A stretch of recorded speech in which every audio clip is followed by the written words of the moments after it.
نبی کریم صلی اللہ علیہ وسلم نے فرمایا کہ جس شخص نے یہ والے کلمات 100 مرتبہ دن میں کہے، لا الہ الا اللہ وحدہ لا شریک لہ لہ الملک ولہ الحمد وہو علی کل شیء قدیر، اس کے لیے کیا اجر ہے؟ سنیں، نبی صلی اللہ علیہ وسلم نے اس کے لیے 5 اجر، 5 اعمال بتائے ہیں جو اس کو ملیں گے۔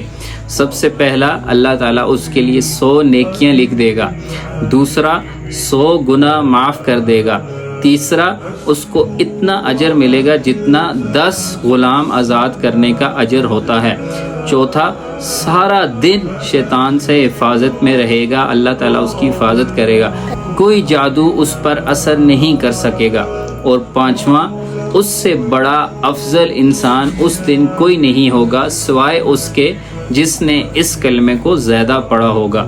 سبحان اللہ، اس کو آپ ڈیوائیڈ کر کے بھی پڑھ سکتے ہیں۔ 20 دفعہ آپ فجر میں پڑھ لیں، 20 دفعہ ظہر میں، 20 دفعہ عصر میں، 20 دفعہ مغرب میں، 20 دفعہ عشاء میں نماز کے بعد۔ اگر آپ ایک دفعہ ہی 100 دفعہ پڑھ سکتے ہیں تو پڑھیں، اس کا بہت زیادہ اجر ہے۔ تو پھر دیکھیے گا کہ آپ کی زندگی کیسے چینج ہوتی ہے، کیسے تبدیل ہوتی ہے۔ جزاک اللہ خیرہ۔